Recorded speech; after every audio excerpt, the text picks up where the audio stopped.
and gentlemen, independent Americans around the country and around the world. This is a really strange, amazing, frustrating, exhausting time in politics, in life, in the world. And I am very happy to be bringing a guest that I think can be a guide through all of it. Sorry. Uh, a, a, No pressure. no, but you are a trailblazer in the media and in much more, and I am very lucky to have been able to call you a friend over the years. Joining us today, the great and powerful Anna Marie Cox finally joins us on Independent Americans. Welcome, my friend. I am so happy to be here. I feel like I should have come earlier, but I'm here last. You are there early on most things, right? And I want to get into all of that, but I feel like you were like one of the first people on Twitter. You were doing the Wonket. You were doing podcasting. Now you're doing this new column. You're kind of always ahead of the curve, and I think that's a really important perspective to get, especially in times like this when we think about what's next and what else. But that's where you always are. But the secret to my success, Paul, is I keep getting like laid off and fired from traditional media, and so I have to do something else. And I'm not. I'm a tough fit. I mean, I don't think it's controversial for me to say that I'm a tough fit at traditional places, and I have to do things that I'm my own boss. I mean, sometimes I wish that that wasn't the case, you know? Mm, Like I mm, love editors, but I would be bad with a boss. I am bad with mm, bosses. Let's just mm. stick it with I'm bad with bosses. I can relate. You are among friends here. I mean, Yeah. if anybody can relate, it's me. I mean, I have not fit in a box, and that's why I started my own media company in part because I don't fit anywhere, and I'm not great with especially bosses that I don't have a lot of respect for, which is even harder than just a boss, right? But let me walk it all the way back and say, start with the question I ask of everyone: Where are you in the world, and how are you? Okay. Well, I am in Austin, Texas. Specifically, I'm in South Austin. It is not yet the cool part of Austin to the extent that Austin has cool and uncool parts. But I am living in the first house that I bought for myself. I'm living alone for the first time in a long time because I'm newly single. And I guess I'm emphasizing the physical location because I'm just so happy.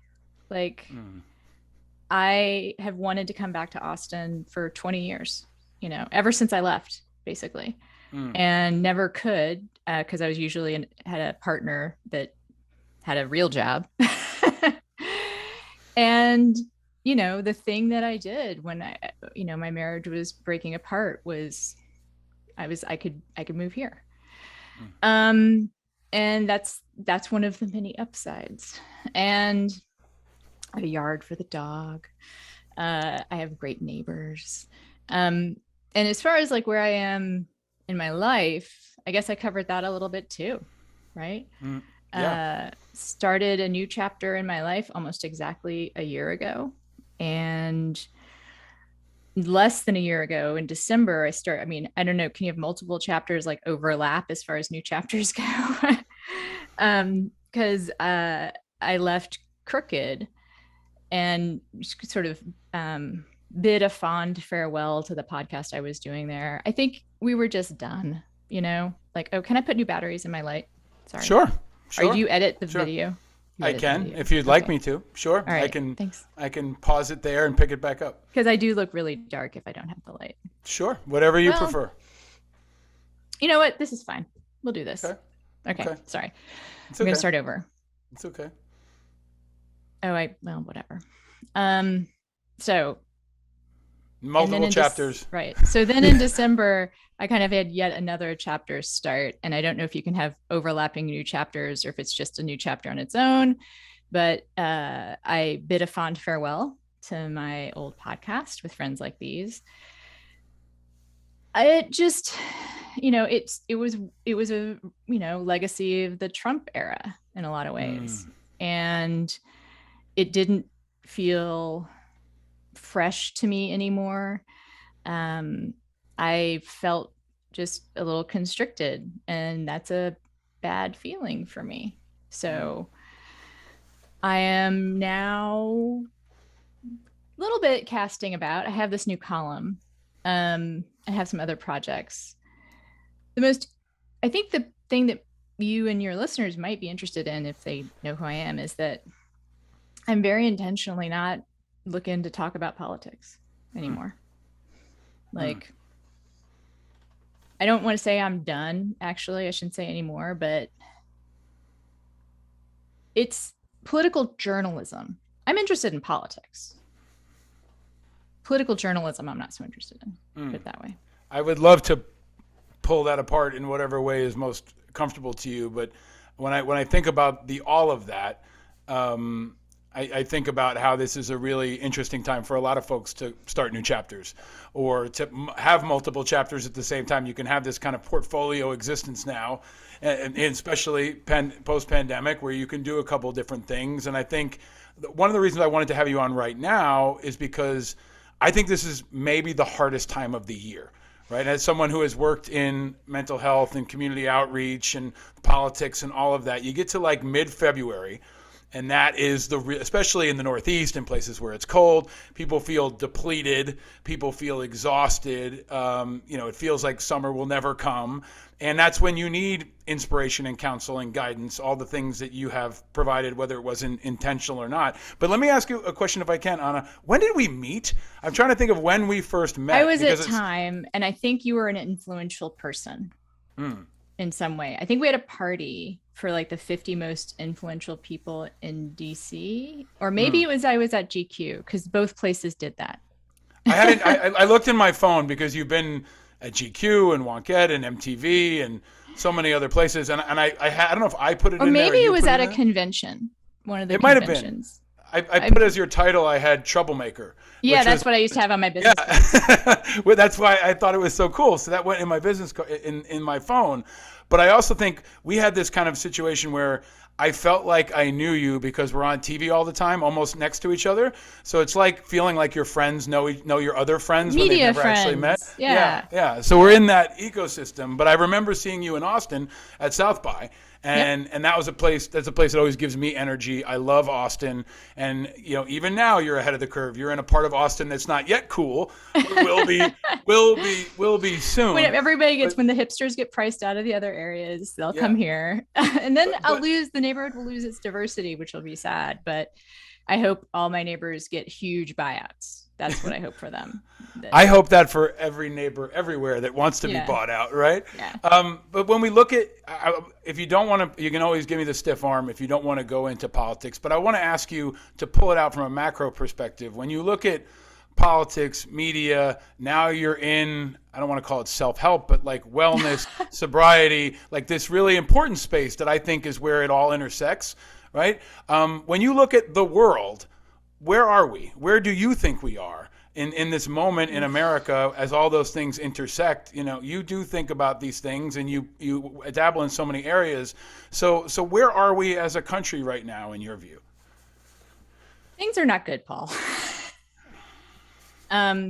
So you may have mentioned, and I know you'll mention it in the show notes, that the podcast I currently do is kind of a passion project podcast with Dan Dresner, who's a political columnist and international relations professor. And we do a podcast about science fiction, and from a political perspective, basically.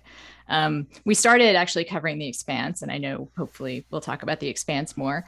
But because he wrote a column about how The Expanse was the best show about politics on television. And I was working at the Sci-Fi Channel at the time, and I think I had written a column about The Expanse and labor politics. Yep. So peanut butter, chocolate, we got together and we started doing official recaps for Sci-Fi, and then Sci-Fi pulled all its podcast. Anyway, I'm only talking about that because he and I talk about politics, and people, our patrons, often ask us when we do our AMAs like political questions, right? Mm-hmm. And what I have realized, we did one just last weekend, is those are so depressing. Like, they'll ask about the Canadian truckers, right? Or the January 6th Commission, or the Texas school board stuff that's happening. Maybe know or don't know, but parents wrote in to try and get rid of like Ibram X. Kendi's book, and also The Lottery, Shirley Jackson's story. So, and it's just pretty bleak. I mean, there are people fighting the good fight, like there always are, right? There are always people fighting the good fight. But from a macro perspective,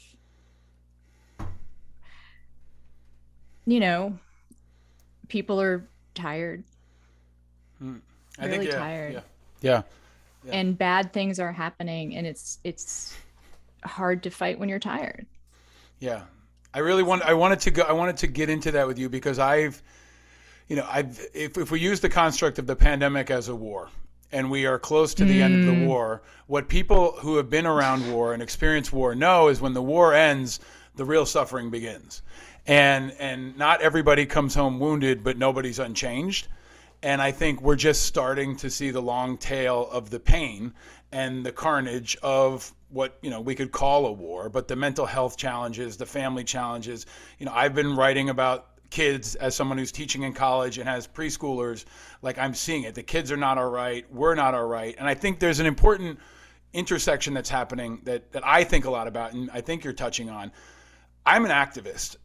Whether you wanted to be or not, you've been an activist. Oh yeah. One of the reasons I got out of political journalism is I wanted to do more fighting and less writing. Yeah. And we've been fighting for a long time, and we're tired, right? And it's the global war on terror, right? It's just never ending. It's the forever war. And a lot of us are tired, and the old folks, a lot of older folks, the Vietnam generation older, have been like hanging on, and they're literally dying.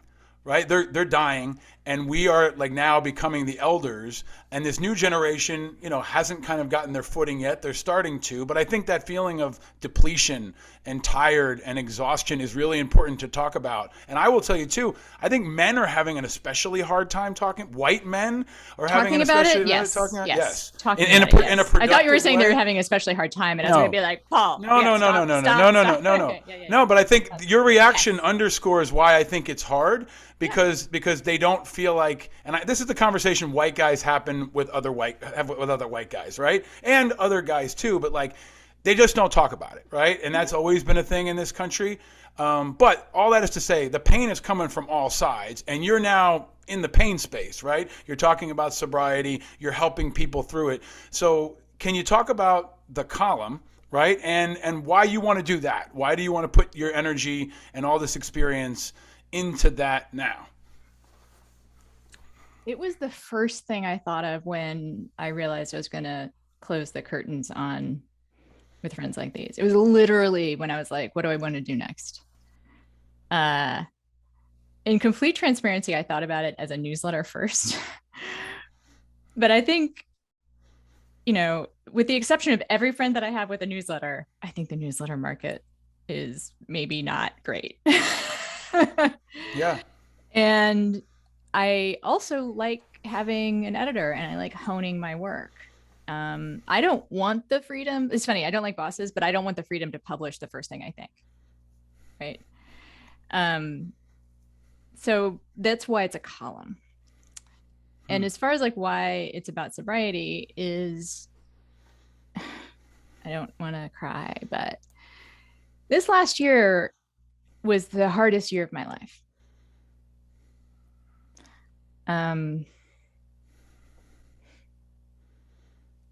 The divorce had a lot of challenges in it, on a lot of different levels.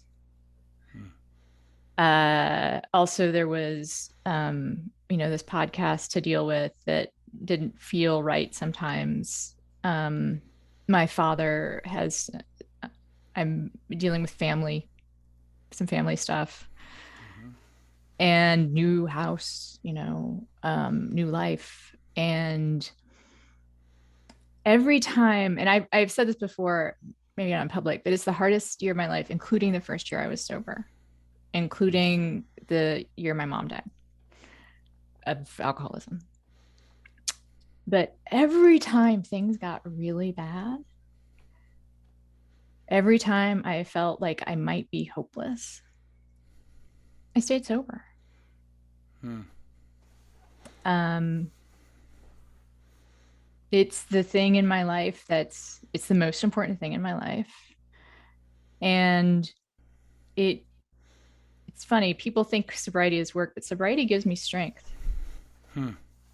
The work that Hmm. I do to maintain my sobriety gives me strength. It keeps Hmm. me connected to other people, you know? Like for my sobriety, I got to go to meetings because I just take my sobriety super seriously, right? Like I got to go to Hmm. meetings. I got to talk to other alcoholics all the time. I got to do service work, right? So throughout that year, I was speaking at other meetings, you know, being the Zoom host for meeting, that's service work, right?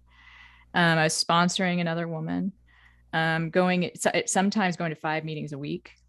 Um, and so I had connections with other people, and, you know, social psychologists would probably say that was important, but also I had a connection, controversial statement. I had a connection to my higher power. Hmm. I had the knowledge that if I stay sober, I'm going to be okay. Hmm. I'm going to be okay no matter what, in a way. Like I believe we're all kind of taken care of on one level or another. But it is so much easier for me to roll with the universe's will if my sobriety is good. Hmm. To Hmm. roll with the terrible things that happened, Yep. you know, the hurtful things that happened this past year. They hurt a lot. Hmm. Like that kind of heartbreak where you really feels like your heart is breaking, you Yep. know? Yep. And also, I had people come to me asking about sobriety all the time. All the time. Uh, I'm especially grateful to see that one woman actually wound up totally following through, and she's sober today, Hmm. and she's a good friend. And, you know, it doesn't, that's a kind of rare thing. Yep. Yep. And so to see her, you know, flourish and blossom in her sobriety gives me hope for myself, actually. And, you know, I also realized that, I mean, I guess what I've already sort of said this, I'll say it explicitly, is that the things that were helping me stay sober and giving me strength and hope just through my own personal, you know, turbulence and sadness it was helped me get through the pandemic, Yeah. Yeah. Yeah. like all of that. Yeah. And so I kind of realized this is worth sharing. I mean, it's a sobriety column, but honestly, like I think the tools of recovery are helpful to anyone that wants to use them. Yeah. That's what I Anyone. saw. That's what the first thing that came to mind when I saw this and read this and I've watched your journey is powerful vulnerability. And it's leadership by example, right? And I think leadership is about sacrifice, and that often means exposing your pain or telling your truth or leaving yourself vulnerable. And you being out there and sharing, but also it coinciding with what you're really great at, which is writing. Right, like when I read your writing, you responding to these issues is like the magic spot. It just feels like watching somebody in the zone. And I think it's going to be hugely successful. It's already been very, very well received because you're getting at the core. Like everybody's not okay. And we need leaders to help us through this tough time. And I looked at it in the beginning of the pandemic and said, okay, I see what's going to happen. It's going to be a battlefield. I'm picking up my kids and I'm picking up my wife and as many other people as I can, and I'm going to run through that battlefield and try to get to the other side and lose as few as possible. That was my strategy. Now that may not have been the right approach, but I was gonna say I have thoughts on that, but that was my approach. And we all it's we all had an approach, right? We yep, all said okay, and some of yep. us saw it coming, some of us didn't. Some of us thought it was going to be 6 months, 2 years, but I do view it as an extreme. The turbulence is the new normal. right? Yep. And there is no end. This is just the new normal, right? And so how do you get through that? And for me and for the people that I touch and I've been inspired by, it's leaders and leadership that's out in front that we can look up to, that we can get life hacks from, that we can draw inspiration from, that we can grieve with, because that's a part of this too, I think, is that we're not really grieving. And I was hoping that Biden could kind of help us through that grieving. And at times he does, but now we're in another fight. So it's like that we have to have this open conversation. And I think you're doing a tremendous service in that. And especially you're talking to a show where, look, we talk about drinking. You know, I asked many guests what their favorite drink is. You know, we've talked about that. We're doing a podcast on cannabis. And this is all everybody trying to figure out their way through. And I think you're being really powerful and thoughtful about it. So I'm grateful for that. So can I ask you, as you go through that, right, and we are always going through it, where did you look to your sobriety, your faith? Were there leaders that you saw that you could look to help you through that?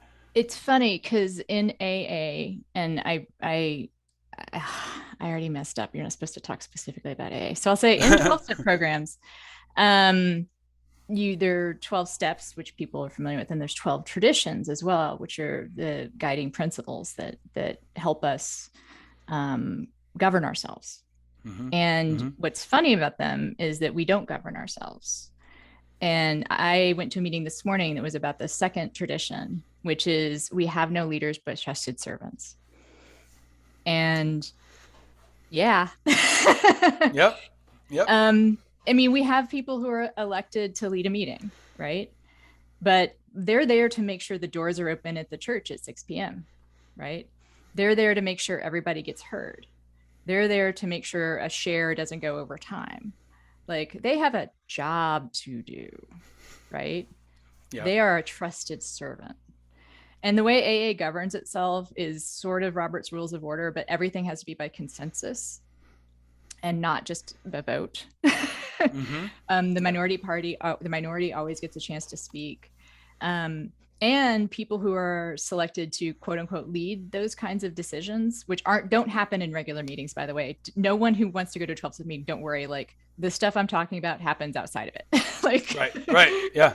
You won't have to worry about this kind of like, administrative bullshit in a regular meeting. Like those of us who are elected to a position of trusted service, and like I have been, I gotta keep my fucking mouth shut. Like, I remember I did this kind of early in sobriety. I helped facilitate a 100-person meeting, and there would be business meetings and people would bring up changes they wanted to make to this meeting, which had been going on for like 60 years. And I saw immediately what a terrible idea it was. And I had to just sit on my fucking hands and bite my tongue and trust that the group would sort it out. Mm. And I think this is actually an answer to your question about leadership, because that's mm-hmm. about trusting my higher power. Mm-hmm. That this may be a terrible idea, but it's supposed to happen on some level. Mm-hmm. The group is going to have to experience whatever happens with this decision. Mm-hmm. And me weighing in is not helpful. Mm-hmm. It's not helpful for me to do that. It's helpful for me to make sure the minority position is recognized. It's helpful for me to be the person that calls on people, right? But for me to try and influence the decision from my position, putting finger on the scale, and the only person that should put their finger on the scale is my higher power. So does that make sense to you? It does. It does. It's also redefining leadership at a time when, I will speak from my truth, right? And coming from the military community over the last 20 years, it's been hard to hear people talk about leadership when we have sacrificed so much and seen so much, right? And so the idea of servant leadership is something that I think the military community explores a lot and teaches a lot. And I think so. I mean, my dad was in the military. My family might come from a military family. And I definitely think the best leaders anywhere, but I think it does extend to military leadership, is you are a trusted servant. Like you are, you make decisions. Yeah, right? yeah, And yeah. sometimes Well, they're unpopular decisions, but you are serving the yeah. whole. I've shared this before on this show. My friend Dave Chastain, who went to seminary school, said once that if America was a religion, veterans would be the clergy. Like there is a trusted faith in being the guardians of the values or whatever, and we're not the only ones, but I think that has been tested and manipulated in the last couple of decades in so many ways. And then you have this redefining of leadership on the national scale, from an Obama to a Trump to now a Biden to what's next. And I see people like my friend Wes Moore, who's been a guest on this show, who I think is showing a different kind of servant leadership, and he's talking about his faith, and he's doing things a little bit differently. But I think I've seen a lot of that in the veterans community, the activist community, and beyond. But a lot of them have been on the sidelines, right? They haven't jumped in the arena that you and I have frankly been in for the last 20 years now.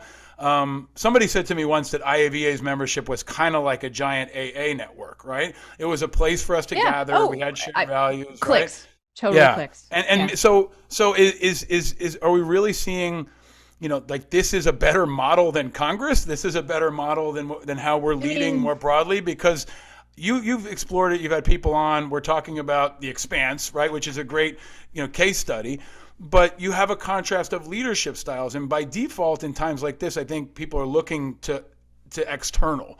And looking for life hacks, right? To get you through a hard time or get you through a day. And one of the things I've been doing that a friend taught me is win the day. You can't win the day. Try to get through this day, win the day. And I've read what you've been writing, and there's a bit of a spirit of that there. But for my kids, well, as we say, one day at a time. Yeah. And if you try to win every single day, you're not going to win every day. It can be tomorrow, but you can win this day, and that's my view. But what do you think about this? What you're talking about is a different kind of life structure. Yeah. At a time when our politics and our media, are the opposite of that. Yeah. Well, the thing about the kind of beautiful mess that something like a 12-step organization is that those kinds of I often say, like, AA is the longest running anarchist organization in the world. Yeah. It is. Like, it is. Yeah. And I know anarchists who are sober who say this. Yeah. Right. We have no leaders. We have but trusted servants. Right. I actually was doing one of the AMAs for the Sci-Fi show and talking about this, and someone posted into the chat like the Monty Python Holy Grail sketch about, like, we're an anarcho-syndicalist commune, Yeah. And that's AA. Yeah. Totally AA. But the thing is, those kinds of organizations really only work when there's a higher purpose involved, and people know and agree on what that higher purpose is. Right. So that you can be a servant to that higher purpose, if nothing else, right? Mm-hmm. And in theory, a national government should be able to do that, right? But no, no.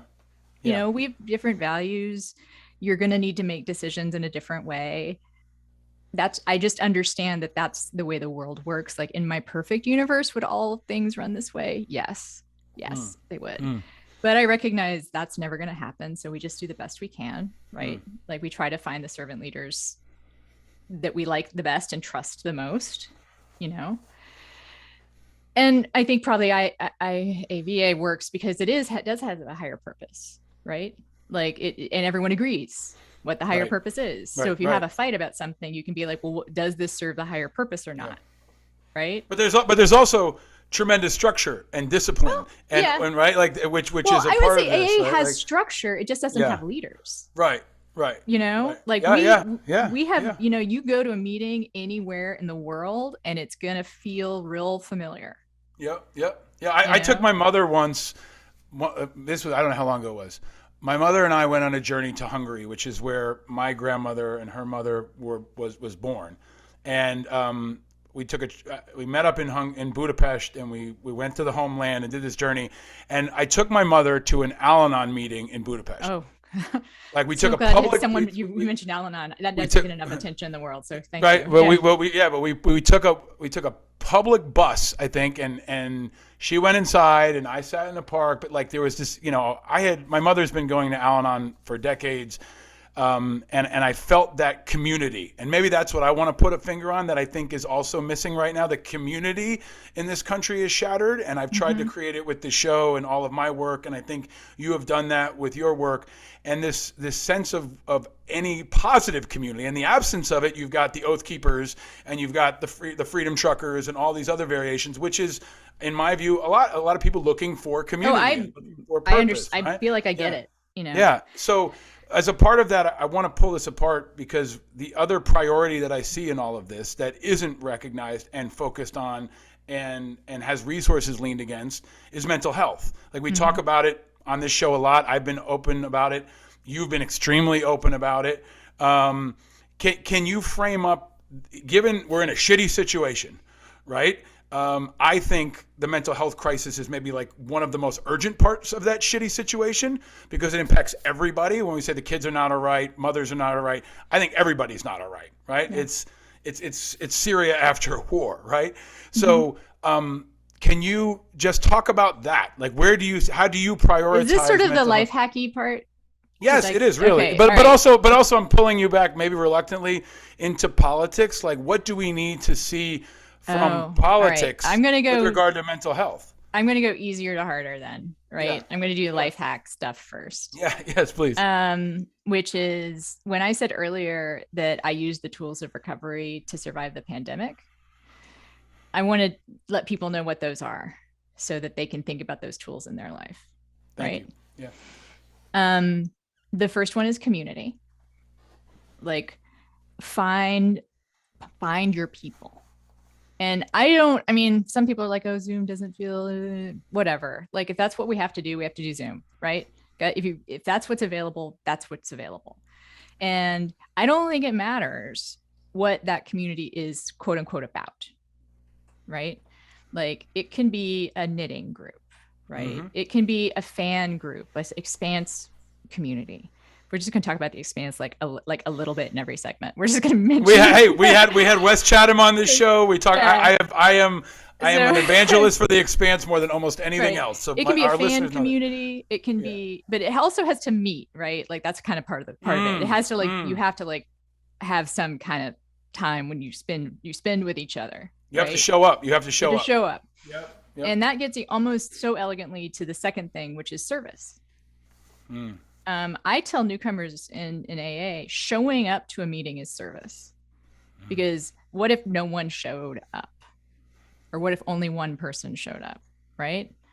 So showing up to a meeting is a form of service. And I know people have started writing groups during the pandemic. Like that's another idea, right? Like doing Artist's Way or something. Yeah. Like, again, I don't think it really matters. What matters is showing up. And that also... this is one of the things, it's a kind of accountability, and it's helpful to when someone is stopped showing up, there's a group of people who care, right? There's a group of people to say what happened, where's so-and-so, right? I've seen that happen in fan groups, right? I've seen people be like, hey, you know what, we haven't seen Dave in a while, like maybe someone should direct message him, or we should figure out, like, is he doing okay, you know? And that's just natural human thing to do, by the way. I don't think you need to be, I kind of don't think you need to be told to do it because once you're in that community, it matters. Yeah. But that second thing is, well, I guess I'm going to say three things because it's always good to have three things. But the second thing is service. And I would encourage, this is what I used to say on my show about like learning to get along with people who you may disagree with politically, is find a volunteer position that's not about politics, where you might run into people that you disagree with. Because working side by side with someone you disagree with is the best way to get to know that person beyond their opinions, and to care about that person beyond their opinions, and have that person care about you. Yeah. And you may never change their mind, but also, Paul, that's the only way minds get changed. Yeah. Only way I mean, minds get changed. I mean, you're making a great case for compulsory service in America, right? Which would be a policy initiative that I have supported and others have supported, because we don't have that connection in the same way. And we also were geographically siloed too, right? Yeah, so. right. And there's no forced mixing, right? Like that's part of what the military did was, you know, the dude from Alabama and the dude from the Bronx our lives depend on each other. And I keep going back to leadership, because leadership can guide that. And when, you know, Bush stands up after 9/11 and says, don't worry about it, go shopping. And when Trump, you know, thrives off division, and now Biden struggles to create community, people default to the places that they feel provide leadership and community. And this is a maybe an inartful pivot into the media right now. Like, I have a third tool. Okay, Paul, cool. We got to stop. Please. I'm sorry. I got to do my third tool. Go ahead, please. So there's community and service, and being in a community is a kind of service. Although I'd also advise try to find like a service, right? And especially something that has nothing to do with politics. I always recommend dog walking, like volunteering for an animal shelter, because I'm not an animal person, but also everyone loves dogs, right? Like you're going to meet different kinds of people if you do service at an animal shelter, right? Okay. Right. And then the third one is the woo-woo thing, which is like I say higher power. Right. But you can say universe. You can say the principle of freedom. You can say the organization that I believe in the most, right?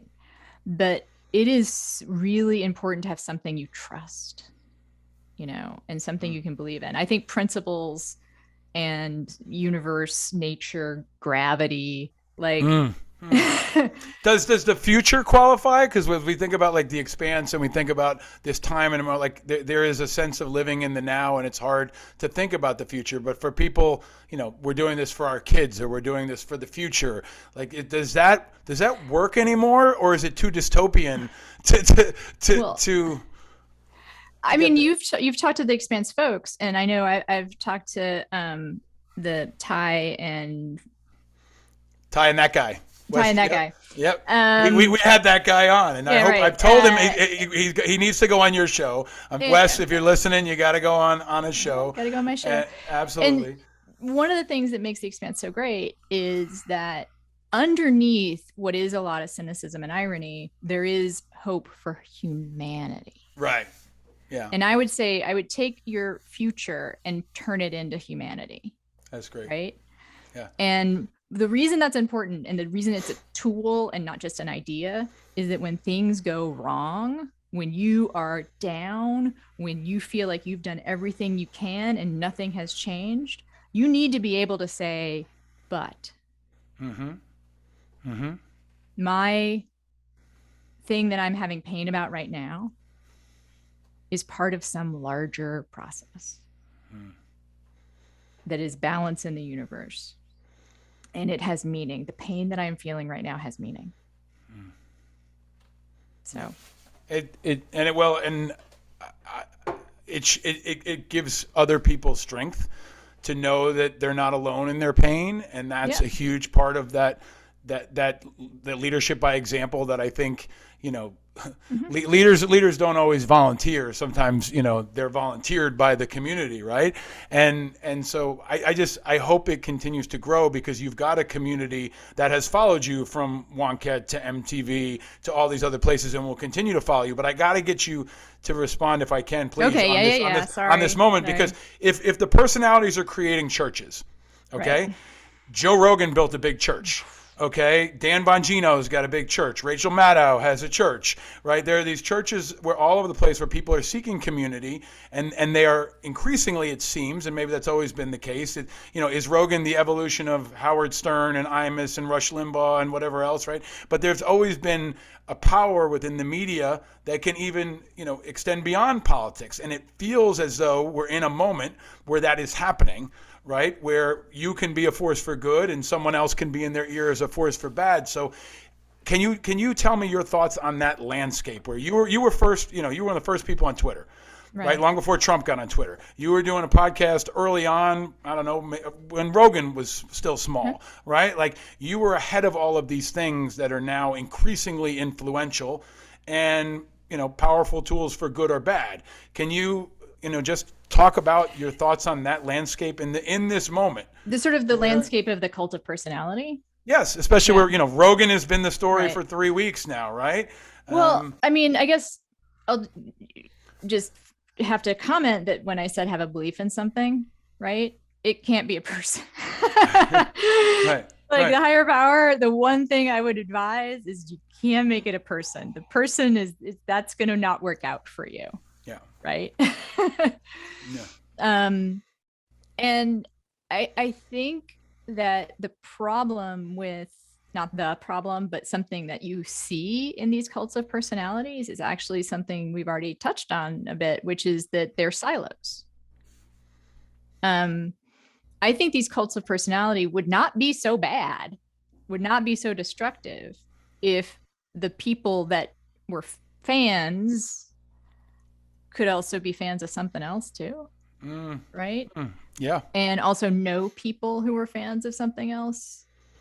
And that's science shows us that the more you listen to something, the more you're exposed to a specific kind of opinion, the more you're exposed to a lie, the harder and harder it is to undo.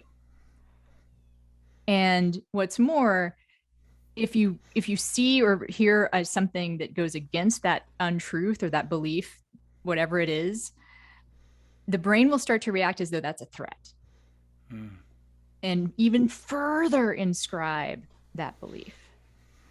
And the only way around that physiological response is to gain context for both your own understanding and for the other people's understanding.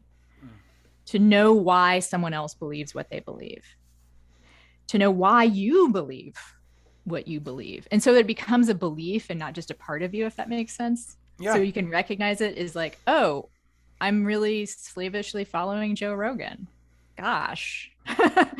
Yeah. Maybe I should talk to someone, maybe it makes people mentally flexible, and that's what we need.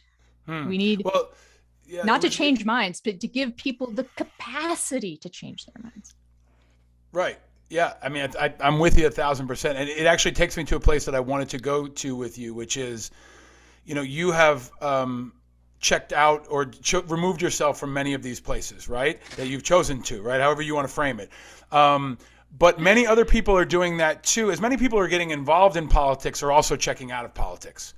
And we talk a lot about the unaffiliated independents that are 42% and growing in this country, the none of the above people. Some of them are, I don't like my options. Some of them are fuck all the options, right? Like there's the group of people in the middle there. And so we explore that a lot, and we talk about that a lot. The fact that there are people who are also that beholden to the Democratic Party and to the Republican Party. So as you've checked out of these things, have you checked out of, I don't know if you're a Democrat or not, but have you checked out of the Democratic Party? And what do you think about this landscape of alternatives from a political standpoint? As we look for options. If I don't like the Democrats, I don't like the Republicans, but I want to stay involved, what are my options? Well, this kind of goes back to that mental flexibility and the ability to recognize things as beliefs and not identities. I vote Democrat. I do not consider myself a Democrat. Like, it's not part of my identity anymore. I used to very much think of myself that way. But I kind of recognize now the Democratic Party is a thing apart from me that makes decisions that oftentimes I disagree with. So when I'm looking to support a candidate, I am looking to support a candidate that I think will make decisions that I agree with. Right? Now, I can't think of it. Well, now there are DSA candidates running. So I've had the opportunity to vote for a DSA candidate for like a city council type thing. Right. But again, in Austin. No, it was in Minneapolis, I believe. But I also would say what I kind of like, I don't consider myself a member of the DSA either. Mm-hmm. Right. Like it's a group of people who I may choose to throw my lot in with at some point, right? But I can call myself a democratic socialist, right? That's probably a good description of what I believe in terms of politics. But it's not my total identity. In a way, it's sort of like people sometimes don't understand, like when in meetings people say I'm an alcoholic, you identify yourself as an alcoholic. That's not my identity, but that is I got the disease of alcoholism. Right, that's for right, sure. Right. You know, right, like that's right, one of the things. Like, right. and right. I cannot forget that. Right. Yeah. It's not the total who I am. And My mother often corrects me. My mother is probably right now working, with people who are struggling with addiction and mental health recovery. I mean, my mother has been a hero for me in so many ways, and she always corrects me and says, "Someone isn't bipolar; they have bipolar." Right? And those sorts of identities, and even at the way we talk about suicide, changing the vernacular around that, and you're doing a great job of that. It's been such an important part of my work in the last 20 years, but also my own education in understanding how to talk about these things in ways that are productive and accurate even, right? And as we think about those identities, like there's never been an Al-Anon candidate, right? But the firefighters that we know of. I don't know, right? That's what I'm asking, right? Like there are these movements. I like know someone who's Al-Anon and who's been in government, who's been in elected office. That they don't necessarily want to share that. I mean, Joe Rogan has been effective in, you get conspiracy theorists, you get like fanatical workout people, you get UFC fans, right? These are all little communities that have never really been harnessed politically, by a candidate, or maybe they will be in the future. But I keep coming back to it because there's so much reasonableness or so much practicality in these communities, and I use AA as one of them. Like how do you become a part of that? How do you stay a part of that? And do you just check your politics at the door and say, like, all these great values? For AA specifically, yes. Yeah. I mean, yeah. And that's also getting back to the idea that the three things I think are helpful, and the belief in something is the higher purpose, right? Like, I believe that AA is a higher purpose than is a higher purpose in my life. My sobriety and my service to AA are of a higher purpose than anything else in my life, including my politics, right? And I hope that is true for others. I've had people bring up, politics comes into AA. After, I lived in Minneapolis during the summer of George Floyd. And he was actually part of the sober community in AA. I had friends. I had like a second degree connection to him, let's say. I had a friend who knew someone who had worked with him in sobriety. And the people of color in Minneapolis meetings needed to talk about some stuff. And the question became, is that political? Yeah. But I think that the challenge or the reality is that we are so. Some people in AA are going to get so mad about this. But no, that's okay. Well, they can talk about it. They can talk about it in a meeting. The political situation, the political anxiety, the political tumult, the political leadership or their lack of is a part of what I don't know if the correct term, but why driving people to drink, right? Like, and that is, it's difficult to pull these two apart. But I think there's an important moment where, look, I remember when John McCain, couldn't talk about mental health because he would be identified as someone with PTSD. He'd be a broken vet. Right. And now, you've got Jason Kander and people like that who can come out in public and talk about their PTSD. And there's an evolution that is really important. But I still feel like Al-Anon is not there. Maybe there are a lot more public people than I see. but I think that these seals need to be broken, right? About mental Al-Anon or health, about AA? Al-Anon or AA? I'm sorry. I can always say Al-Anon because my mother talks Right. about it so much. No, But people should know. But AA, Just thank you. break. Al-Anon is the The group community. for people who have a loved one or a friend Yes. who Yes. is dealing with addiction or alcoholism. Yes. So, yeah. And then what do you call all of the A's? Like Gamblers Anonymous, Overeaters Anonymous? 12-step programs. And that's Okay, usually thank you. like I've been bad in this conversation about referring to the general idea of 12-step programs, No. which, by the way, everything that I've said, you could just sub in 12-step program. Right. And they all work the same way. They all Right. work. They all use the same 12 steps and just change the first word in the first step, which says Yeah. powerless over alcohol. Other groups say powerless over fill in the blank. Yeah. Yeah. And the rest of the stuff is the same. Yeah. Has So there they all ever work like the same. this is symbolic things I think are important here, especially in a time where we're talking about so many symbolic things that are bigger than that. But like for a long time, Vietnam veterans would tell me we need a Vietnam vet in the White House, and they never got one. Right? They got close. But has there ever been a 12-step meeting in the White House? Well, there probably has been. We just don't know about it, right? And I'm not sure if we should, to be totally honest. I don't. Yeah. However, Marty Walsh, our Secretary of Housing, Commerce? I don't know. What is Commerce, it? It's Housing. one- I don't feel know. so bad. I'll look it up. Former mayor of Boston. We should both know. I know. We should both know. Labor. Yes, Labor. of course, labor. Labor, Right, because he's labor, got that yeah. Boston accent, so Yeah, it's well, got to be labor. yeah, and it's the Um, Democrats, and they're going to pick an Irish Catholic labor guy from Yeah. Boston. So Yeah. he's been sober for like 20, 30 years, something like that. And if I can tell a small story, Please. because AA is such really a small world and everyone has a connection to everyone. At some point in my sobriety, I knew someone who, had been going to meetings in Boston and knew Marty Walsh from meetings, and gave me Marty Walsh's number to call if I felt like I wanted to drink. Mm. And I don't think I'm breaking anonymity here, right? He's out, right? And that just tells me he's of service. Yeah. Like, Yeah. he's someone who would pick up that call, right? Mm-hmm. And, that floors me. That absolutely floors me. I believe I've heard that Stephen King is the same way. That And he is service. you've been on his podcast quite a bit too, right? No, Wait, Steve you haven't? King? Oh, I thought you had been on his podcast. Wait, he has a podcast? Stephen King, the writer I don't Stephen know. King has a podcast? I hope so. I don't God, know. I hope thought so. But right? I don't think he does. I am He's great on Twitter.